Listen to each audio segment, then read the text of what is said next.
morning guys, Teacher A here and welcome to Gurong Pinoy sa Amerika. So for today, ang lesson natin ay pinadaling probability. Yung pinaka-basic ng probability. So ano ba muna yung probability? Kapag sinabing probability, by definition, it says how likely something is to happen.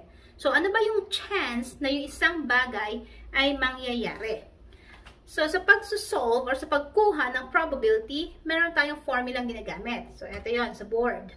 So, probability, which is P, equals, yung numerator natin ay ang favorable outcome, over, yung denominator natin ay total number of possible outcomes.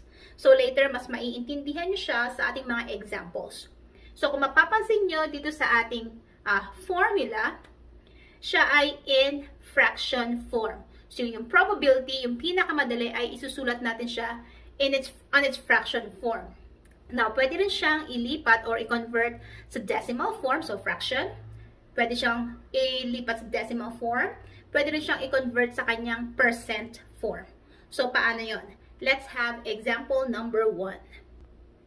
So, example 1 natin, ang ating experiment ay tossing a coin. So, ito yon. Yung, ang tawag doon? Nagkakarakrus. So, yun. And then, ang question natin is, what is the probability that it will land, it will land on a head. There. So, ano yung probability na ang lalabas kapag na ikinara, ang tawag doon, hindi ko alam sa Tagalog, pag tinos natin tong coin na to. So, ang first step, kunin natin yung ating sample space. So, kapag sinabing sample space, ito yung mga possible outcomes. Ibig sabihin, kapag sample space, kapag tinos natin tong coin na to, ano-ano ba yung pwedeng maging resulta? So, sample space equals, so, check natin yung coin. Meron lang namang dalawang sides yung coins, yung any coin, di ba? So, yung unang side natin ay ang head. So, kapag tinos natin to, pwedeng ang maging resulta ay head or pwedeng ang maging resulta ay tail. Yan. So, dalawa lang ang posibleng maging sagot. Head or tail. Now, given yung sample space natin, pwede na natin kunin yung ating probability. So, probability equals head, landing on a head. Ilan ang head na nakikita natin sa ating sample space? Isa lang. So, yun yung favorable outcome natin. Yung gusto natin, yung mini-measure natin. So, isa lang siya. So, that's your numerator. Over, total number of possible outcomes. Ilan yung nasa sample space natin? Isa, dalawa. So, therefore, ang denominator natin ay dalawa. So, therefore, ang probability na kapag tinos natin to na maglaland siya sa head ay 1/2. Kasi iisa lang ang head sa ating sample space at dadalawa lang naman yung total number of possible outcomes. Yung nasa sample space din natin. Head tsaka tail. So, katulad ng sabi ko kanina, pwede siya in fraction form. Pwede rin siyang in decimal form. 1 divided by 2, that will give us 0.5. Multiply this by 100 para makuha yung ating percent form. Or simply move the decimal point 2 places to the right. 1, 2. So that is equal to 50%.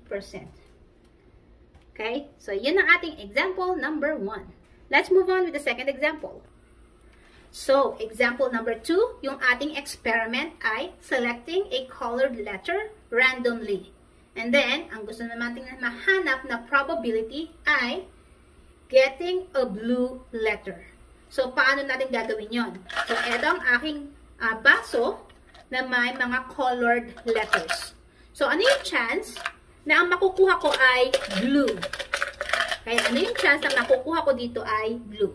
So, first step ay kunin natin ang ating sample space. Sabihin yung mga possible outcomes. So, sample space, or letter S is equal to, so check natin kung ano-ano ba yung meron ako dito. I have here green, I have another green. Tapos, meron din akong blue. And then, another blue. And then, isa pang blue. And then, meron akong isang yellow. So, yan. Ayan ang ating sample space. Nilagay ko lang dyan. Pero, ang talagang sample space natin, kung isusulat natin siya ng ayos ay, we have green B. So, green B, green N, blue P, blue V, blue J, and yellow O. Yan. So, based sa ating sample space, kunin na natin ang ating probability na blue letter yung makukuha natin dun sa ating baso. So, probability. On top, yung numerator natin, bilangin natin kung ilan ng blue. Kasi yun ang gusto natin. So, we have 1, 2, 3.